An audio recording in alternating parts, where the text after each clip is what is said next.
Schizophrenia, a mental disorder in which a person interprets reality abnormally, typically resulting in a combination of hallucinations like hearing voices or seeing things that aren't there, delusions consisting of debilitating paranoia, and disordered thinking that impairs daily functioning. The oldest evidence of a disorder closely resembling schizophrenia can be found in documents dating back to Egypt in 1550 BCE. Early theories assumed that this mental disorder was caused by evil possession of the body, and the appropriate treatment was exorcising the demons. Today, schizophrenia is known to affect about 20 million people worldwide, with symptoms such as hallucinations and delusions usually first showing themselves between ages 16 and 30. My name's Anthony Padilla, and today I'm going to be sitting down with people who have schizophrenia to learn the truth about this heavily misunderstood disorder. Do those living with schizophrenia simply have a unique perception of the world that usually goes without hindrance? Or are the hallucinations and delusions that accompany this disorder far too intense and incapacitating to find a moment of peace, forcing these individuals to feel isolated and shunned to the dark corners of society?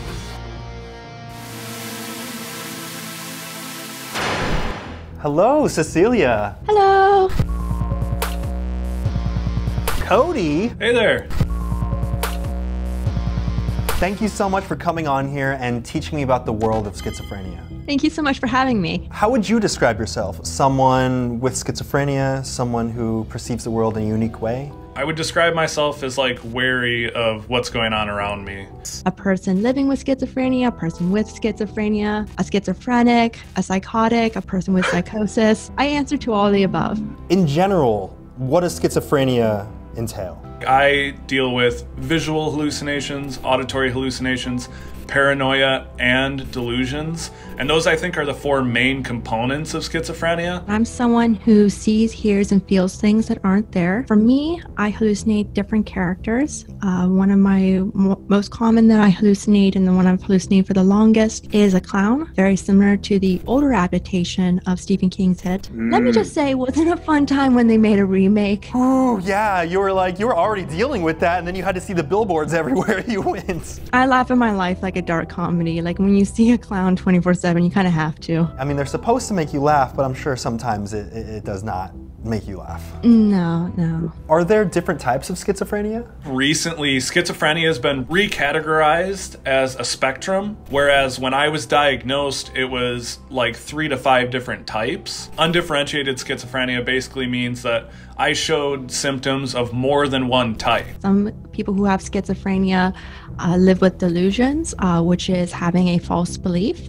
The difference with a delusion versus a hallucination is a hallucination is more of a sensory type of thing. So again, like seeing or hearing or feeling something, but then a delusion is believing something that is not true. When I talk about hallucinations, people are like, oh, I have a voice inside my head, tells me what to do. And right, my conscience. People don't realize that when I have auditory hallucinations, it's more like it's happening around me. So like a voice will be right here next to my ear or across the hall or in another room, yelling, whispering, and it's something I register as a sound. It registers to you in your brain as if it's an actual sound and not a thought. Exactly, yep. Do you remember how old you were when you first started experiencing symptoms of schizophrenia? And do you remember what that felt like? My first hallucination was a very shadowy figure that my parents would refer to as Mr. Blobman. It was this shadowy figure that would come out of the closet at night. And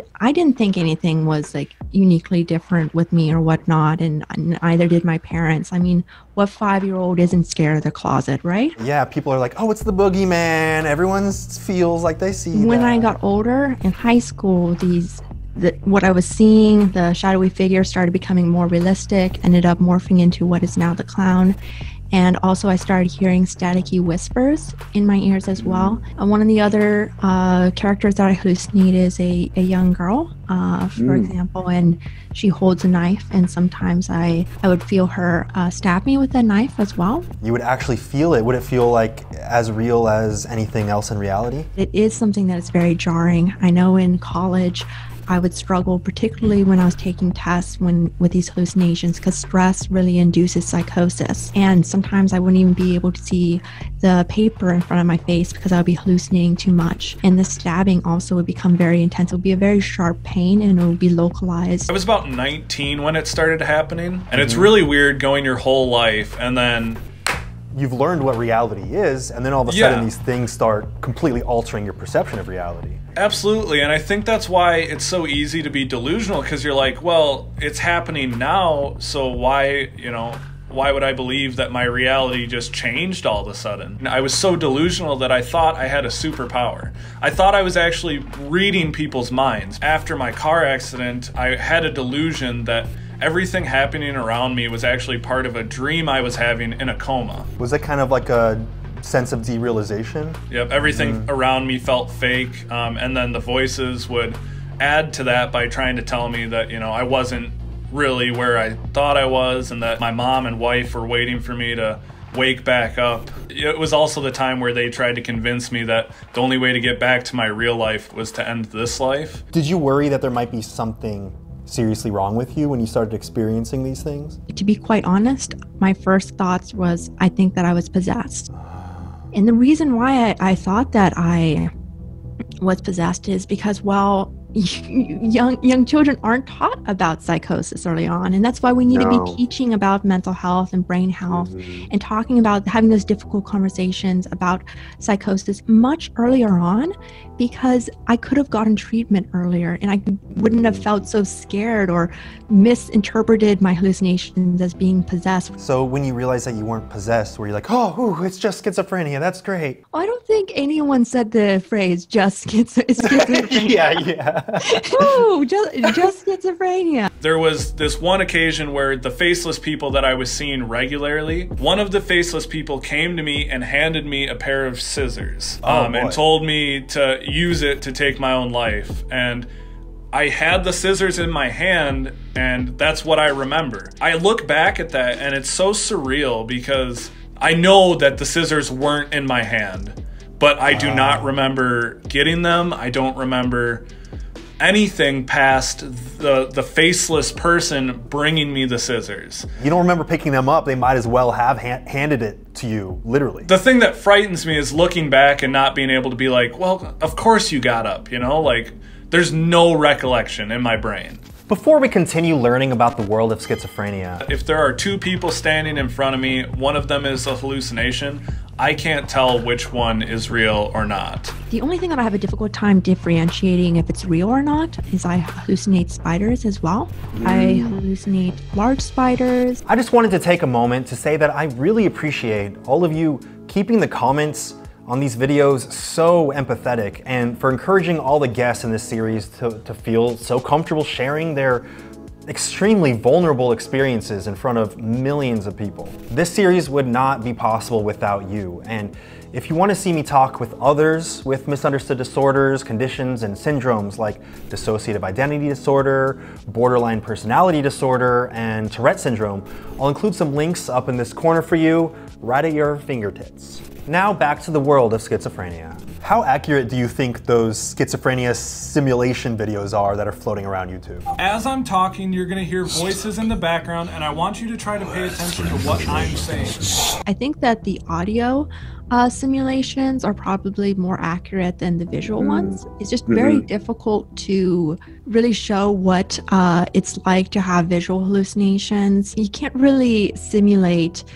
the feeling of not knowing if it's real or not. How real do hallucinations and these feelings seem to you? Can you easily differentiate between reality and hallucinations? The best way for me to put it is that if there are two people standing in front of me, one of them is a hallucination, I can't tell which one is real or not. Oh, so you'll see the same details in their face and their eyes and expressions and the way they speak to you and the way they respond to you? That's actually changed for me. Before medication, I used to see things like faceless people and what I would call demons and like shadow people and like really frightening things. More of what you'd see in like a horror movie. Exactly, yeah. And like for that, it was almost easier for my brain to be like, okay, well, maybe like that doesn't fit there, you know? For me, my hallucinations are a bit stagnant. So sometimes they stay in one place for too long or they glitch out as well. The only thing that I have a difficult time differentiating if it's real or not is I hallucinate spiders as well.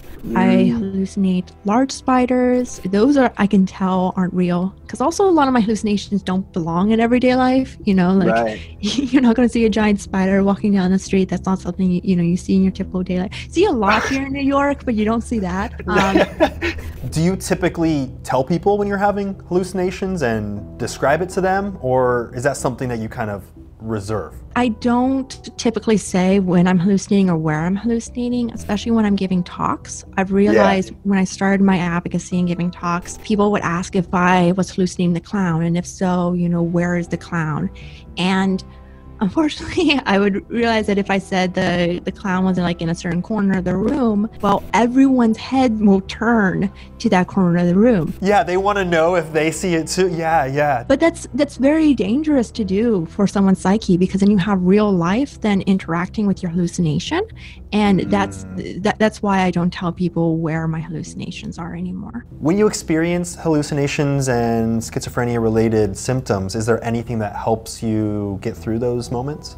I use my phone to identify visual hallucinations. So I was talking to someone for about 30 minutes one day out in public, and I pulled out my phone to look at the time, but I had my camera pulled up, and the person was in front of me but not on my camera. It didn't translate to the device. Exactly. And I still use this all the time, and not once has it transferred onto my phone.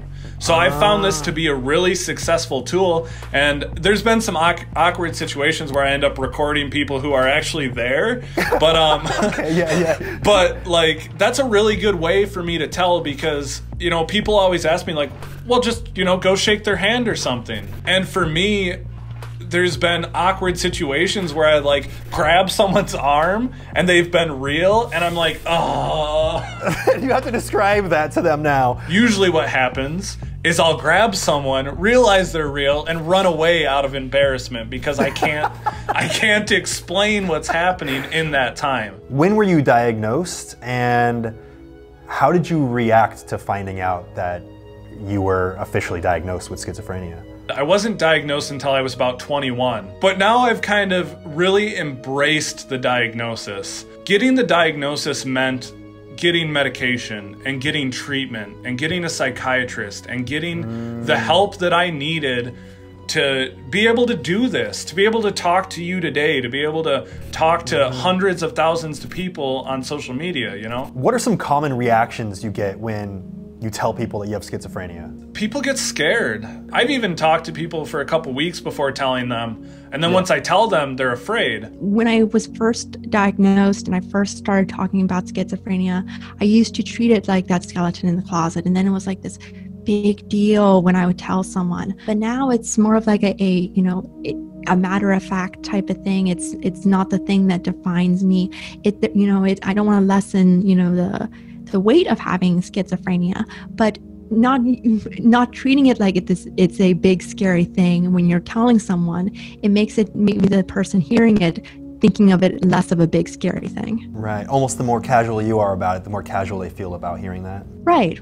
Are there any terms that are generally found to be offensive in relation to schizophrenia? I remember back in elementary school, people would throw out the word schizo like it was nothing. When people are usually referring to someone as a psycho or a schizo, they're saying it in a derogatory way, referring usually to if someone is being erratic or being scary or being violent. And that's part of the reason why I don't use the words psycho or schizo in my personal advocacy. Do you ever feel like people underestimate what you are capable of because of your disorder? All the time. And often we're underestimated, or our very valid ambitions are pushed off as delusions of grandeur, or a person not getting that support or being taken seriously just because that they have schizophrenia.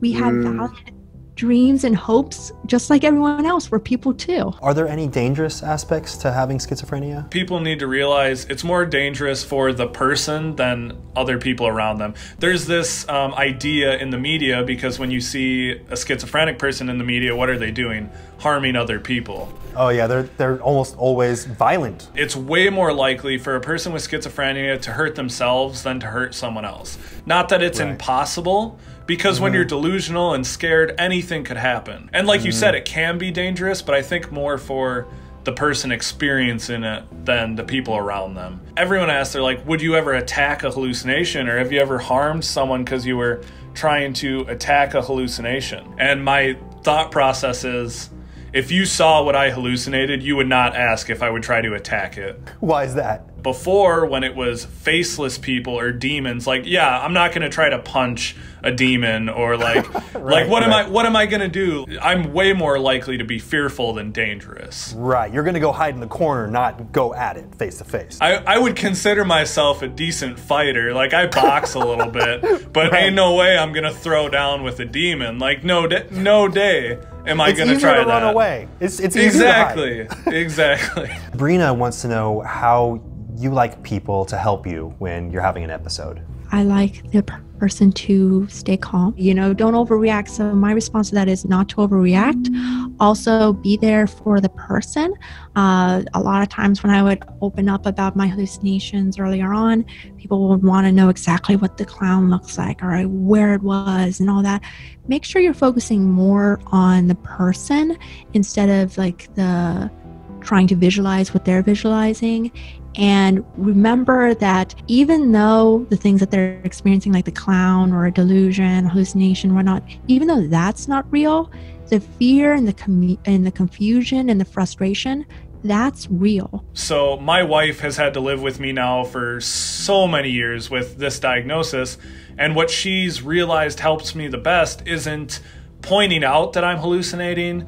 It isn't trying to justify the hallucination. It's distracting me. So instead of saying like, it's okay, don't worry, it's all gonna be, it's better off saying, like, treating things as if they're normal, and it helps bring you back up to normalcy. Yeah, I would rather someone act like what I'm seeing or hearing isn't even there. Because when people do that, if there's even a moment of clarity, like if I'm delusional and I have even a moment of clarity, I'll be like, wait, why aren't they acknowledging this other person? If there's anyone watching who thinks that they might have schizophrenia but are too nervous to talk with anyone about it due to the extreme negative stigma surrounding it, is there anything that you'd want to say to them? Schizophrenia is not a death sentence. It really isn't.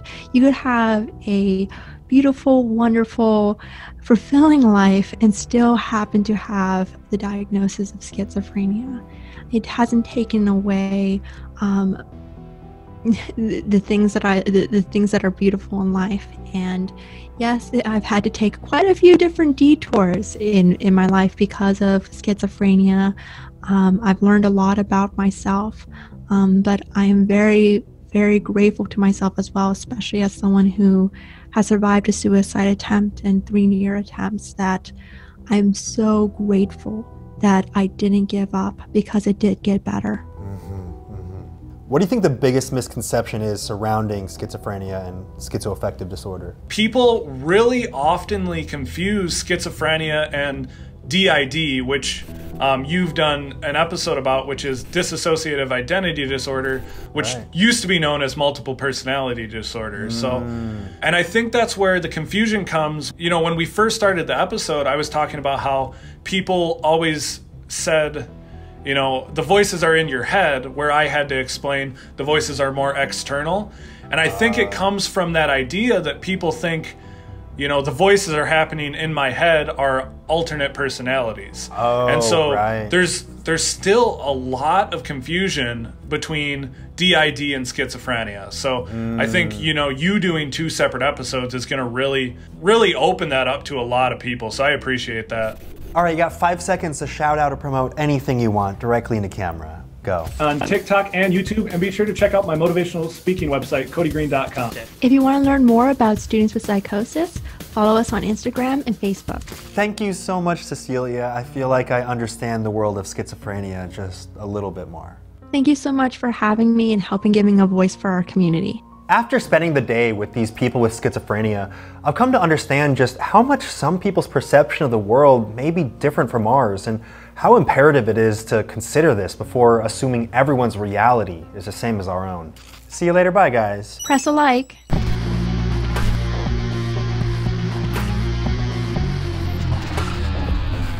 Me and my wife aren't organized. I don't have scissors in the place they're supposed to be. Okay, I would have found them. I would have had to rummage. Like me and my wife own a house now, and even with our lives more put together, I still don't know where the fucking scissors are at all. It's in the junk drawer, maybe. Exactly. One of the 6 junk drawers. We just bought a house. There's 6 junk drawers in my house. Like, it could be in any of them.